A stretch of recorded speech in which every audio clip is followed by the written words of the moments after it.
volta. Muito bem, pessoal, você que acompanha o Amazon Podcast, estamos aqui mais uma vez, aqui hoje recebendo alguém que já fez tanto pelo nosso estado e está fazendo ainda, né, uma figura ilustre que tem aí uma carreira brilhante, que é o delegado Guilherme Torres. Delegado, muito bem-vindo. Se eu tirar só um espacinho na sua agenda para estar aqui conosco. Eu que agradeço, Guilherme, meu xará. Pois é, né? Para todo Guilherme é bonito. Eu agradeço porque é um assunto muito importante, o combate à corrupção. E a gente vai falar muito hoje aqui, tirar dúvida. Então, eu que preciso agradecer o espaço para a gente falar um pouco do nosso trabalho, como é que tem sido nessa delegacia, que é nova. Foi criada em agosto do ano passado? Isso, agosto do ano passado. E a Polícia Civil do Amazonas nunca teve uma delegacia especializada em combate à corrupção. Na verdade, o Brasil nunca teve. Agora é um movimento em que todos os estados da federação eles criaram as delegacias de combate à corrupção em razão de um projeto do Ministério da Justiça. Então foram criadas, foram implementadas e a gente vai falar muito sobre isso. Legal, mas antes de chegar lá, doutor, vamos falar um pouquinho da sua carreira, como é que foi que... O senhor estava me falando aqui que era aqui de Manaus mesmo, amazonense nato, e como foi que o senhor começou a sua carreira na polícia? Como é que foi que surgiu? Meu pai é daqui de Manaus, a minha mãe é de Manicoré e eu sou daqui de Manaus, né? Então, para mim, eu nunca pensei em morar fora, em fazer um concurso para morar fora. Eu nunca... Aqui eu gosto muito do Amazonas, gosto de estar aqui. Para mim é um privilégio muito grande. Eu agradeço muito à Polícia Civil, sou muito grato à Polícia Civil por ter me dado a oportunidade de conhecer efetivamente o Amazonas. Porque eu fui diretor do DRCO um tempo atrás, 2 anos, mais de 2 anos, 2 anos e meio. E eu pude conhecer a maior parte do estado, operações do município. Então, eu fui conhecer bastante a realidade. E agora também pela DECO, eu tenho feito palestras nos municípios, já fui para 5 municípios, nas câmaras municipais, falando sobre o combate à corrupção. O nosso plano é chegar em 30 municípios, pelo menos, que a gente fale sobre combate à corrupção, para apresentar a delegacia. E nós já temos tido aqui uma resposta disso, avanço, porque as pessoas têm procurado a delegacia para fazer denúncias e tudo. Legal. Mas assim, doutor, como foi que o senhor entrou para a polícia? Eu tinha aquele sonho de menino que quando eu crescer você é polícia? Como é que foi isso? Nunca tive. Todo mundo tem... acho que todo mundo já brincou, pelo menos na nossa época, polícia e ladrão, né? O senhor já era delegado naquele tempo? Naquele tempo, na inocência, eu fazia os 2 papéis. Olha aí. Porque a criança tem que ter um lado da polícia e outro ladrão. Mas, tirando a brincadeira, a gente vai sendo... muito, principalmente os homens, vão sendo condicionados a essa questão da arma, de tudo aquilo, né? Mas eu, quando entrei na faculdade, eu nunca pensei em ser delegado. Eu estudava para um outro concurso. Para ser advogado? E aí, eu fui advogado, junto com meu irmão, mas eu estudava para outro concurso. E aí acabei fazendo. Só que quando eu entrei na Polícia Civil, no primeiro dia da academia de polícia, eu entendi que era aquilo. E a gente faz realmente uma família ali na academia de polícia. Fiz grandes amigos que até hoje são meus amigos da polícia, alguns delegados. E assim, a gente acaba vivendo esse mundo da polícia. E eu não penso em fazer outra coisa. Entendi. Eu gosto do que eu faço. Em ser policial tem suas desvantagens, mas tem suas vantagens também. É uma carreira em franca ascensão, de reconhecimento, onde a gente pode... de fato fazer algo e naquela realidade mudar a nossa realidade da população ali. Aí como é que foi, doutor? O senhor contou um pouquinho agora da sua história. Como foi que o senhor começou? O senhor já foi delegado no interior também? Uma carreira na polícia, eu passei por muitos lugares. É comum, muitas mudanças, cada gestão vai mudando, né? Então eu comecei no interior, Novo Airão, fui delegado adjunto. De Novo Airão eu fui para Urucará. De Urucará eu vim para Manaus, eu fui aqui perto, fui titulado do 8º DIP. Depois eu fui diretor adjunto do DRCO, depois virei diretor do DRCO. De lá eu fui para o 20º DIP, lá na Tarumã. De lá, do 20º, eu fui secretário de operações da CEAOP. Da CEAOP, eu fui para a DRF, que é uma delegacia especializada em roubos e Roubos e furtos. furtos.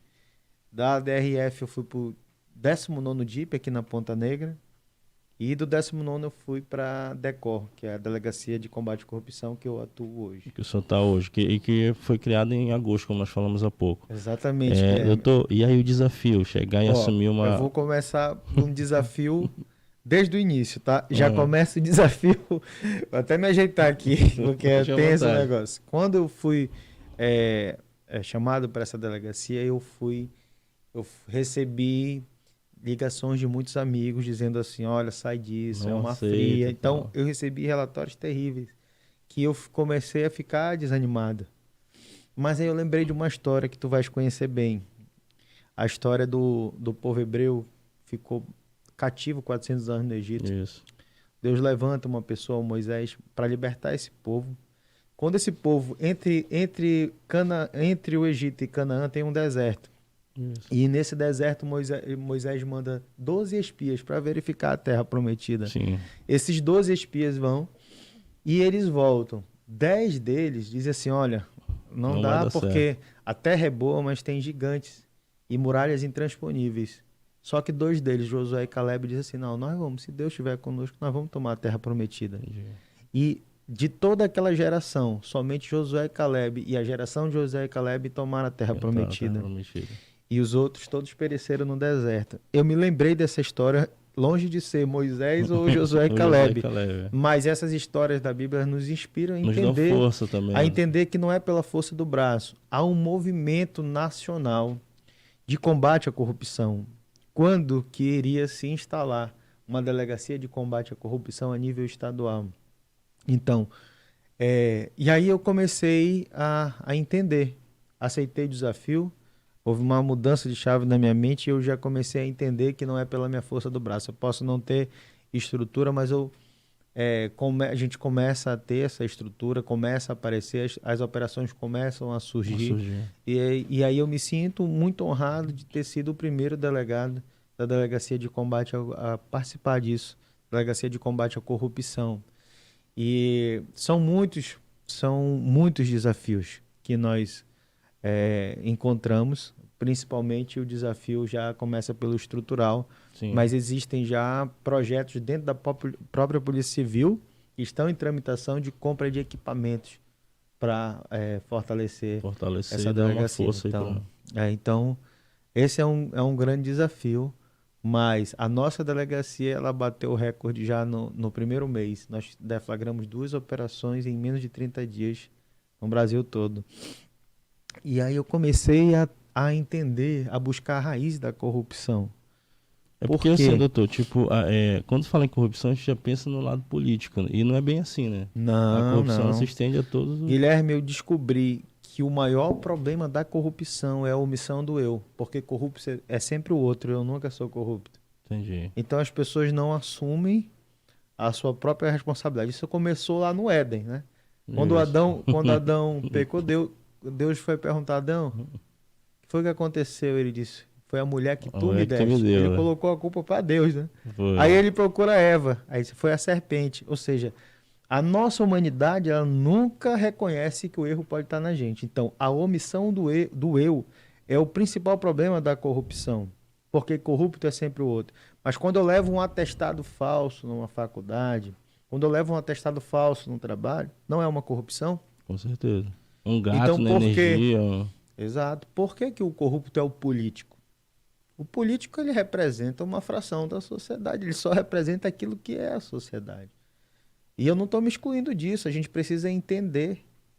A gente precisa entender que nós precisamos de uma mudança de mente. Nós todos precisamos virar essa chave. Exatamente. Porque o Brasil ia pagar um salário mínimo por cada habitante do Brasil, só de corrupção. Sem falar do dinheiro normal que entra. Só do que foi constatado.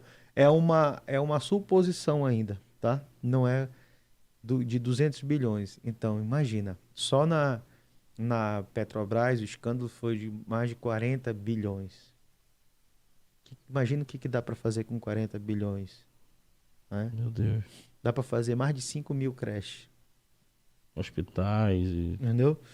Então, assim, então o Brasil, ele é um país rico. O Brasil é um país que a gente está vendo a pandemia. O Brasil continua. O Brasil erguido aí, né? continua, tá funcionando. E houve mais de um ano aí parado aí, né, de fechamento, e antes do fechamento as pessoas já pararam de consumir, né? Então, assim, mas o Brasil continua.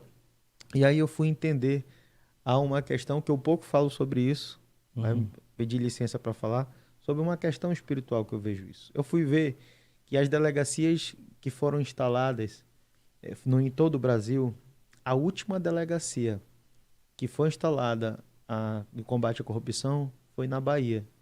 E aí eu fui entender uma coisa. Pesquisando na história, eu conheci um personagem chamado Pero Borges, um português. Esse português, ele foi corregedor em Portugal.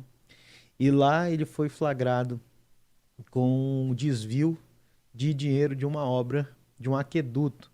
O Uhum. rei mandou instaurar, através da Câmara dos Vereadores de Elvas, mandaram instaurar um inquérito policial. Nesse inquérito foi constatado que Pero Borges estava desviando 50% do valor da obra do aqueduto. Ele ia receber esse dinheiro dentro da sua própria casa. E aí ele teve uma pena, suspensão dos direitos políticos, 3 anos. Só que antes de completar os 3 anos, ele foi mandado para o Brasil. Sabe por que ele foi mandado para o Brasil? Ele foi nomeado o primeiro-ministro da Justiça. Caramba. Nosso primeiro-ministro da Justiça foi um corrupto declarado, condenado. E quando ele chegou no Brasil, ele passou a criticar a venalidade das autoridades. Corrupto era fulano e cicrano, não Sempre era era o ele. outro, ele não era. E mais do que isso, foi dado amplos poderes para ele. Será que a gente consegue ver isso se repetir no Brasil? Com certeza. Corrupto é sempre o outro. Discurso de corruptos falando de outros corruptos.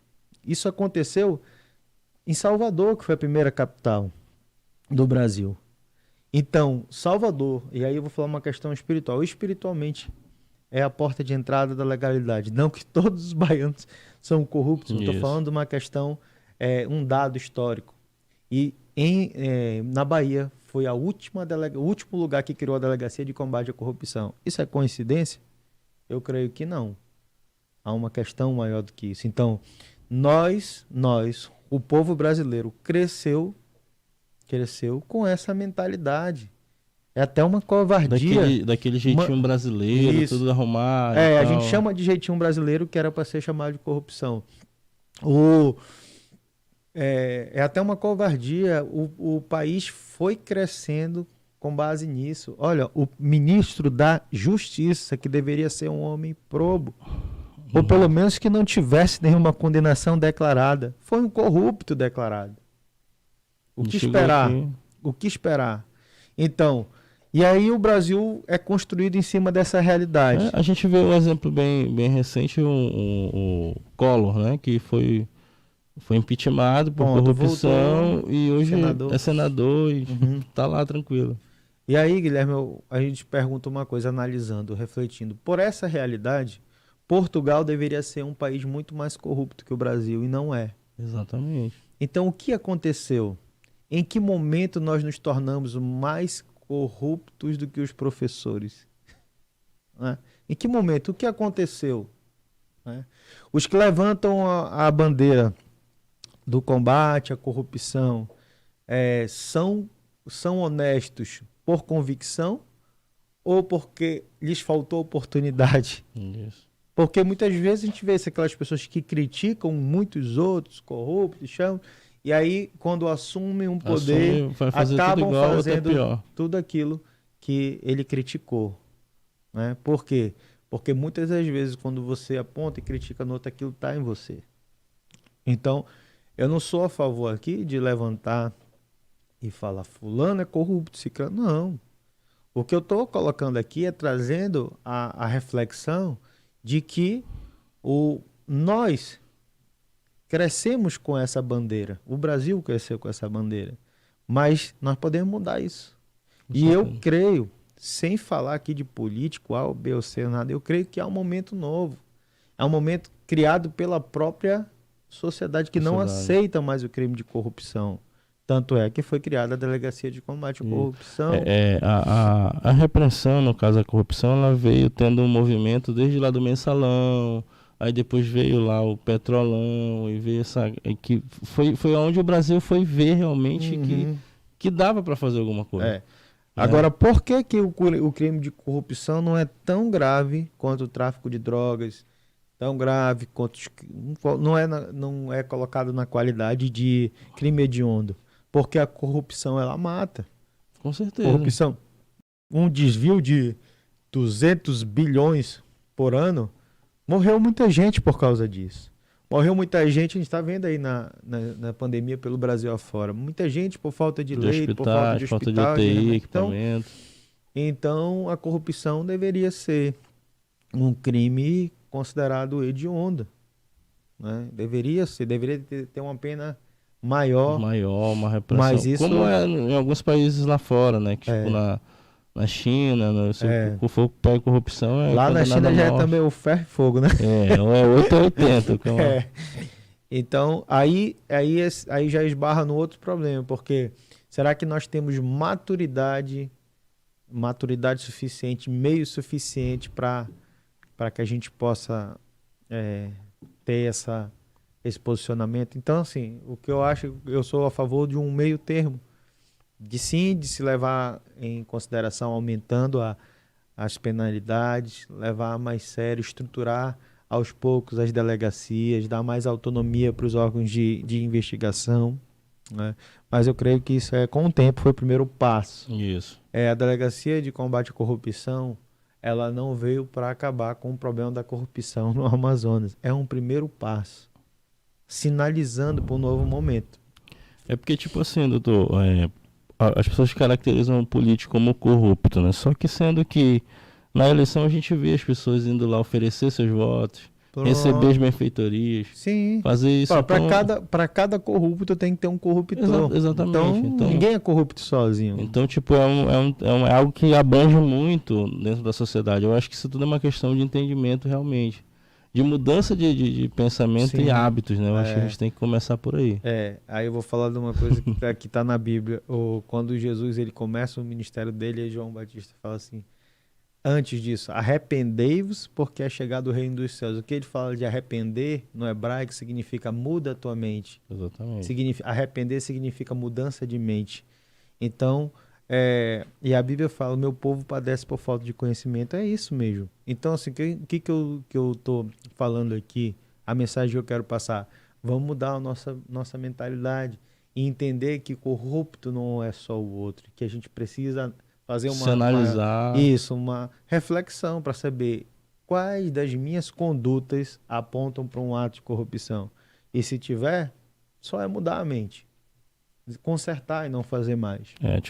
Porque assim, tipo, é algo tão a corrupção é algo tão que já faz parte da nossa vida, que hoje é natural a gente ouvir discursos como ele rouba, mas faz.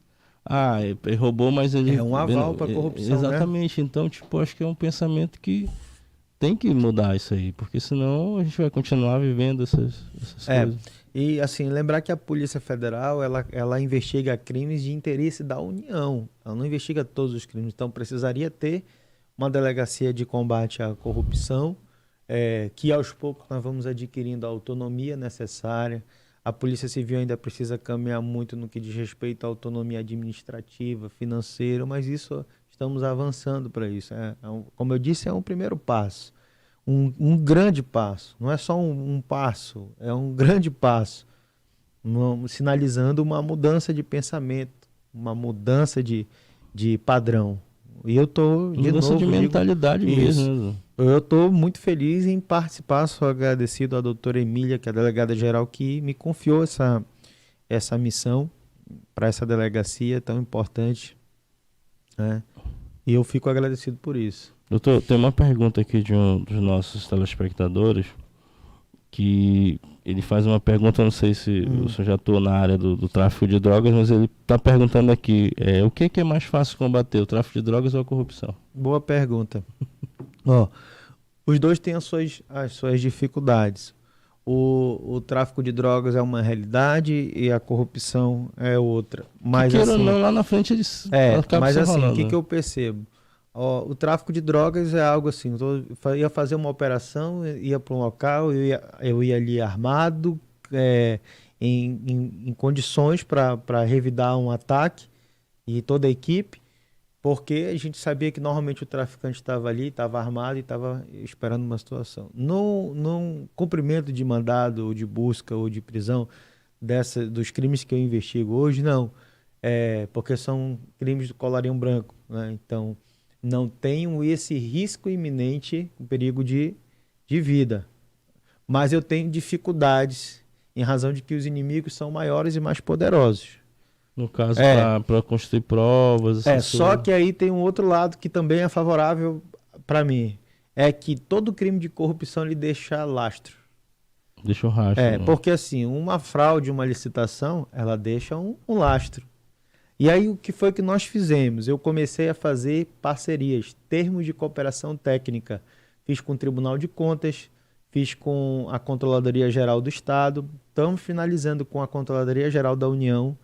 Se tem uma denúncia de um processo de uma fraude de uma licitação, eu encaminho para o Tribunal de Contas, ele vai fazer uma análise através de um técnico e me dar um parecer se houve ou não fraude.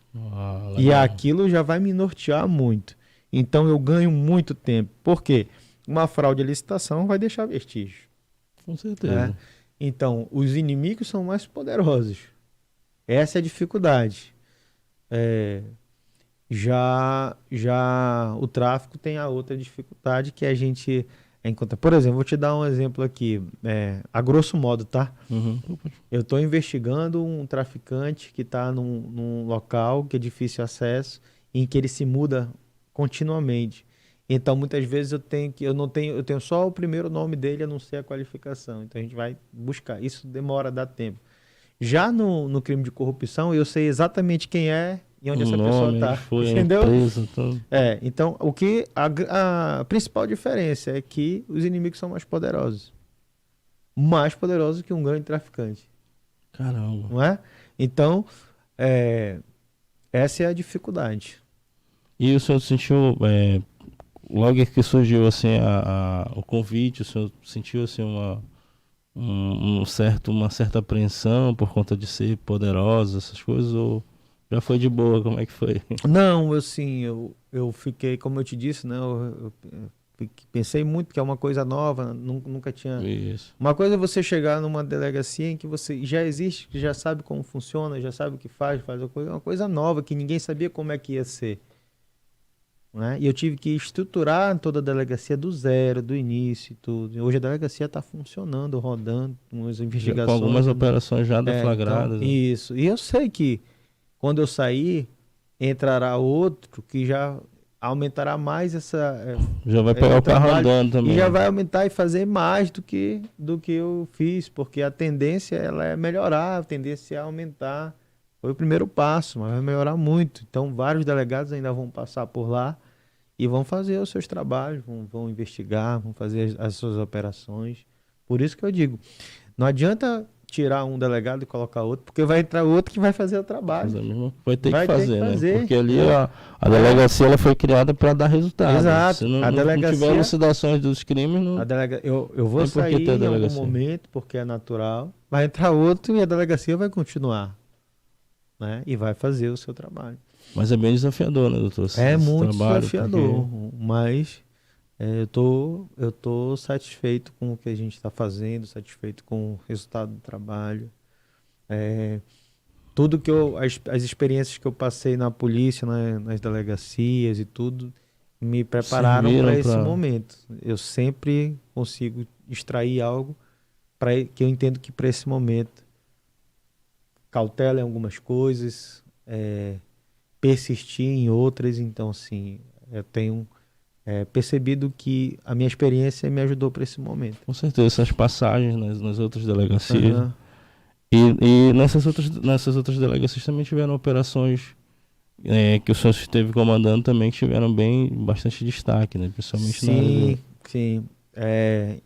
Foram muitas operações tem um DRCO, por exemplo, uma equipe excelente lá. E como eu disse, entra delegado, sai delegado, Mas tem que continuar o resultado. continua porque é uma equipe que trabalha há muito tempo ali, que é experiente, que sabe fazer. E o delegado ele vai ditando o ritmo do que ele quer fazer, como ele quer fazer, e aí conta com uma experiência. Eu tenho na Decor investigadores experientes também, que já trabalham, alguns que têm mais tempo de polícia do que eu, né? E que já ultrapassaram por secretarias de inteligência e tudo. Então, eu estou satisfeito com a minha equipe e com o trabalho que a gente está desenvolvendo lá. O andamento que deu, né, doutor? É. E no caso, lá na Roubos e Furtos, lá, você passou esse período lá? Todas as delegacias, exato, todas as delegacias a gente extrai algo importante. O DRCO, por exemplo, é tudo, né, de tráfico, homicídio, tudo, né, que envolve a organização criminosa, lavagem de dinheiro, tudo isso. Na DRF, roubo, furto e estelionato, basicamente.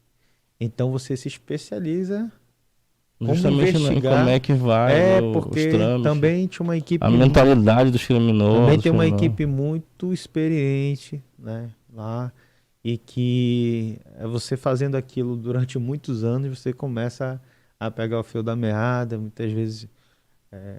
Então, assim, aí você vai pegando a experiência de cada uma dessas coisas, e hoje eu consigo pegar essas experiências e adaptar para a minha realidade. Que hoje é, no caso, o combate à corrupção. Exato. Tem alguém que está dizendo aqui, doutor, mas corrupção é meio que enxugar gelo. Está dizendo um trabalho como enxugar gelo. Pois é, mas se a gente for analisar assim, não só a corrupção, né, não só a corrupção, como qualquer outro delito. A gente vai, o delegado prende, manda, e a justiça, aí tem aquela, prende e a justiça solta, né? Uma vez me perguntaram, um repórter me perguntou, eu prendi uma pessoa e ele saiu na audiência de custódia. Aí me perguntaram, mas aí ele saiu na audiência de custódia, o que eu tenho a ver com isso? O meu trabalho meu trabalho é flagrantear, mandar para a cadeia. Se o juiz entendeu e o promotor que ele tinha direito à liberdade provisória, não cabe a mim questionar isso. Meu trabalho, minha parte é essa. Agora, se ele cometer um outro crime e passar na minha frente, a gente vai prender. Prender de novo. Então, quantas vezes forem necessárias, não cabe a mim. Mas eu tenho que ter,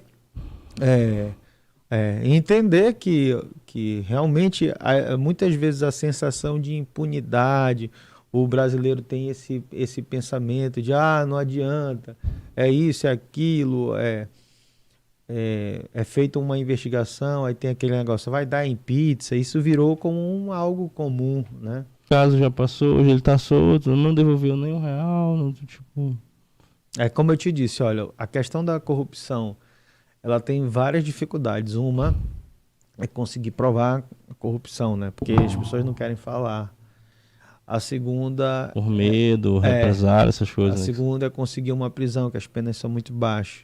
A terceira é conseguir uma condenação, porque existem muitos recursos. As penas para corrupção são baixas? Baixas. Como assim, doutor? São baixas. Você tem uma base corrupção, por ativa. exemplo, corrupção passiva, são, acho que, salvo engano, até 8 anos, de 2 a 8 anos, salvo engano.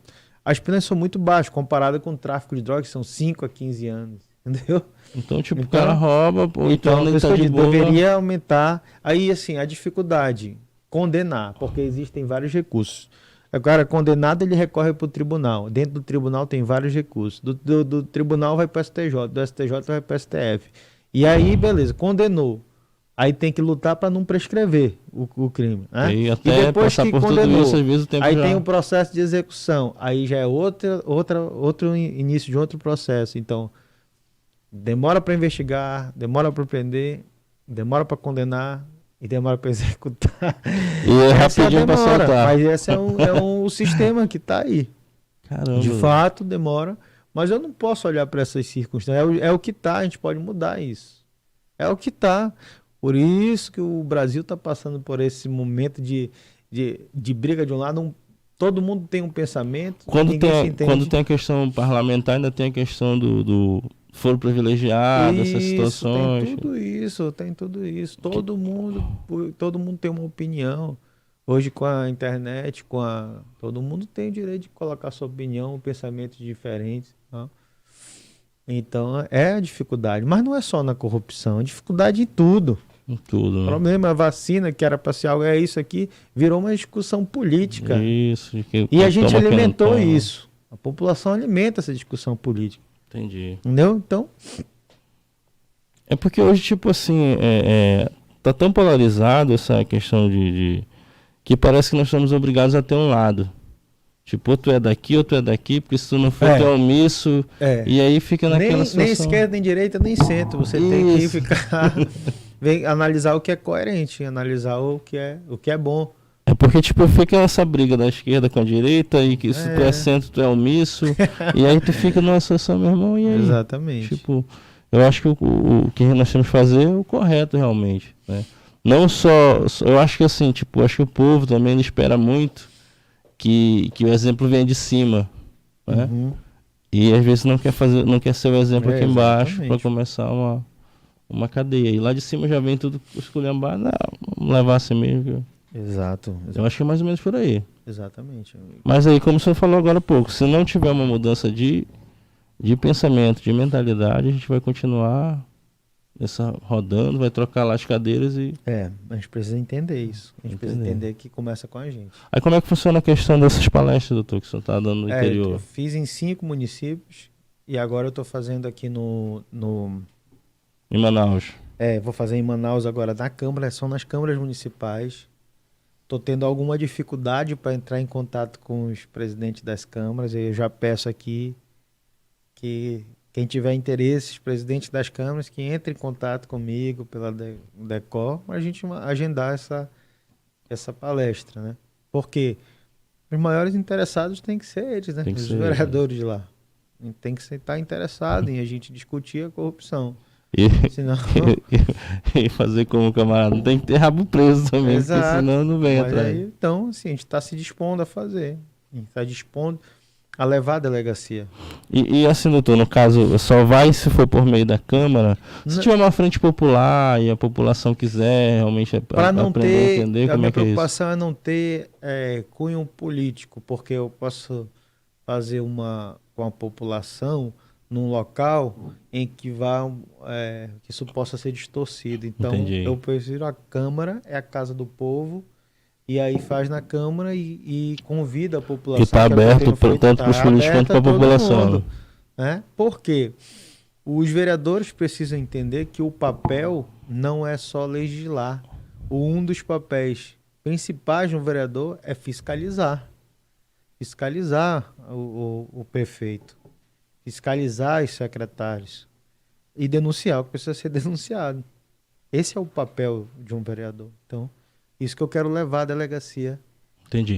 E quando o senhor fala na questão de não virar algo político, o senhor fala na sua pessoa, tipo, acharam que o senhor está se promovendo? Exato. E também não utilizarem para palanque, digamos que faça uma reunião, não sei quem é quem. Pro grupo tal, você sempre pro grupo tal. Entendeu? Então, a posição neutra é uma posição na Câmara, onde vai ter os representantes ali de todo o município. Pegando esse gancho aqui do seu, no caso, você tem alguma pretensão política? Não, como é que... não tenho. Nunca, nem pensamento? Já foi convidado? Como é que... Já fui muito convidado.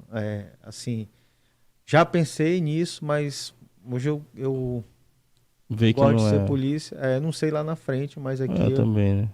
Hoje tenho muita coisa para fazer pela Fora o seu cargo como delegado, o senhor faz mais alguma outra coisa? Dá aula, essas coisas? Não? Olha, eu dava aula na faculdade de Direito, na Unip, na FAMETRO, mas eu não, pela correria do trabalho, eu não consegui. Pelas demandas ali também? Não consegui mais, então estou exclusivo na polícia. Nem cursinho nada, essas coisas? Não, eu faço... Tem uma galera que faz aí, né? O pessoal mas assim, eu não consigo... O tempo, para mim, ficou muito corrido. Então, acabei não conseguindo, porque suga muito o nosso tempo, essa questão sabe? Então, até agora eu não... Estou exclusivo na polícia. Eu gosto muito de ser policial. Já me frustrei muito Mas aí às vezes vem um ânimo assim, sabe? Eu falo, não, tenho muito pra fazer Mas aqui. você fala, se frustrou assim, tipo, em que É o sentido? pensamento igual como a pessoa falou aí, o Ah, você vai ouvinte diz se assim, enxugar olha, isso gelo. aqui é... Eu falei, não, ainda tem muito. Aí quando eu vejo o resultado de um trabalho, há 2 semanas nós fizemos uma apreensão em flagrante, eles estavam furtando 20 toneladas de asfalto no Santa Etelvina, e a gente... Eu acho que ah, eu cheguei a ver a matéria. então assim, então a gente Funcionário da fez prefeitura, como isso, empresário. Ó. exato, então assim, aí isso aí vai animando a gente, Doutor, sabe? e quando tem essa prisão, no caso, qual é o ápice da operação é a prisão, né? Tem uma prisão assim que o senhor mais se empenhou e teve esses resultados? Como é que o senhor Hum, lembra aí? Tem alguma história aí que o senhor assim, possa tem contar pra gente? muitas prisões, tem muitas prisões mesmo, assim, de passar um dia todo dentro do carro campanando, esperando, assim, e aí a gente vê depois o resultado do trabalho da equipe toda, né? Porque para chegar, a imprensa e a população só sabe De quando prende já. 10% do que aconteceu. É mesmo, doutor? É, cada uma prisão nós perdemos 3, 4 do momento esperando, perdemos tempo. Então por isso que é muito cansativo. E a população sabe só uma ponta do resultado final de meses, às vezes, de investigação. É justamente a nossa intenção de trazer o senhor aqui também é porque, como o senhor falou, a população às vezes ela sabe 10%, ela sabe muito pouco. A população, não toda a população, mas uma boa parte, ela vê a polícia como alguém, sei lá, distorcido pela mídia, Hum, e tem o outro lado, o lado do policial, do delegado, tipo o seu dia a dia, que a é. gente às vezes não conhece, não sabe Uhum. como é que você faz pra, pra viver com sua família. Eu mudei muito minha rotina desde que eu entrei na polícia. Eu não vou para festa, eu não saio, eu não vou para os lugares, porque como eu passei por muitos lugares, muitas delegacias, me expus muito, então eu evito muito. Então, quando eu vou para um restaurante, alguma coisa assim, eu evito determinado. Por exemplo, eu não saio sem minha arma. Eu não posso sair sem minha arma. Então, eu não vou ir para uma festa, entrar no lugar e Eu tá tá. ali armado, Porque né? não Não que que seja seja errado, errado, mas mas que eu prefiro evitar que isso aconteça, porque principalmente o delegado, ele representa ali na, na delegacia a ponta do resultado de um que é o trabalho. que dá a canetada. Então, assim, nós somos os visados pelo resultado do trabalho, mas existe toda uma equipe que trabalha e que Então faz quer o dizer negócio que, então acontecer. quer dizer que a sua rotina hoje é totalmente É, diferente, né, não, cara? eu não, eu e como muitos colegas também que mudam a sua rotina, mas eu mudei Devido aos resultados. totalmente a minha rotina desde que eu fui. No interior não, porque todo mundo conhecia todo mundo, mas indo para a capital aí O negócio comecei é a mais mudar. complicado. Isso, comecei a mudar E devido bastante. também mexer com muita gente poderosa, não sei, acaba. Hoje sim, mas assim, eu já fui ameaçado por facção, mas isso aí não me causa nem um pouco de medo de nada disso. Porque, é, primeiro, porque eu confio em Deus, e segundo, porque existe, como eu falei ali, existe toda uma equipe, a polícia é uma família, Entendi. entendeu?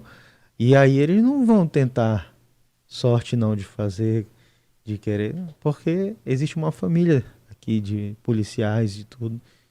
E que é um trabalho difícil, mas a gente é bem unido. Como toda família tem briga, Isso. mas a gente Doutor, é. assim, tipo, eu posso até estar falando bobagem aqui, Hum, mas se eu tiver, o senhor me corrija.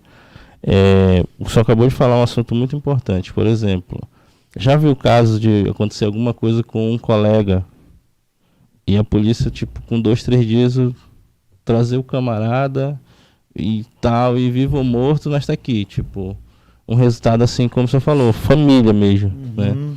E, É e porque, nas assim, outras situações, assim, é um tipo, desrespeito não só à pessoa, mas é à a instituição instituição, em ao si. próprio Estado, né?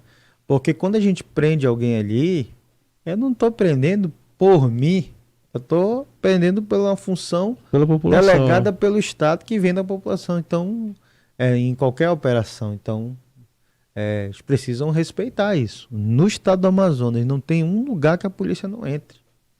Não tem isso. Ah, não entra aqui, não entra. Não, nós vamos entrar em qualquer lugar. Qualquer lugar, qualquer delegacia, qualquer DIP, eles vão entrar. Entendeu? Então, qualquer policial militar vai entrar. Então, tem alguns casos de deixar nós não podemos recado. deixar. A gente não pode. Ah, mas se Isso aqui não entra no quem tem boca fala o que quer. Não vai entrar sim. Vai entrar, não vejo. Desconheço qualquer dizer, a polícia não entra aqui. No Rio de Janeiro tem. Em São Paulo tem, mas no Amazonas não tem isso. E assim tem que manter para que não chegar um absurdo dizer, não, a polícia não entra aqui. Não existe. Quando começa a alterar numa área, a operação da polícia, pá, e pronto. Aí vai lá, Paulo. Isso, Então precisam respeitar, sim. Poxa, bacana, doutor. Primeiramente, parabéns pelo trabalho que o senhor vem desenvolvendo. Parabéns pela sua carreira que o senhor Obrigado. vem aí trilhando já aqui no estado do Amazonas. E eu espero que o senhor tenha muita sorte, que Deus ele possa lhe conduzir da melhor maneira, para que o senhor possa realmente trazer esse resultado aí para Tá bom, meu amigo. Eu agradeço aqui o espaço aqui para a gente poder falar um pouco da polícia, como você falou. Essa imagem tem mudado muito, que a polícia está cada vez mais próxima da população, a população tem conhecido o trabalho da polícia. E tem mudado, como tudo no Brasil, como eu estou falando assim, desde o início, que eu acredito que está mudando mesmo. Agora, toda mudança requer uma quebra, né? Não é do dia para a noite. Isso, e se reconstruir. Então, é assim que a gente tem feito. Doutor, muita sorte, muita paz lá. Valeu, irmão, valeu. E obrigado. Que Deus lhe conduza nessa sua trabalhada. É isso aí, pessoal, continue nos acompanhando. Valeu, pessoal, obrigado. Tamo junto.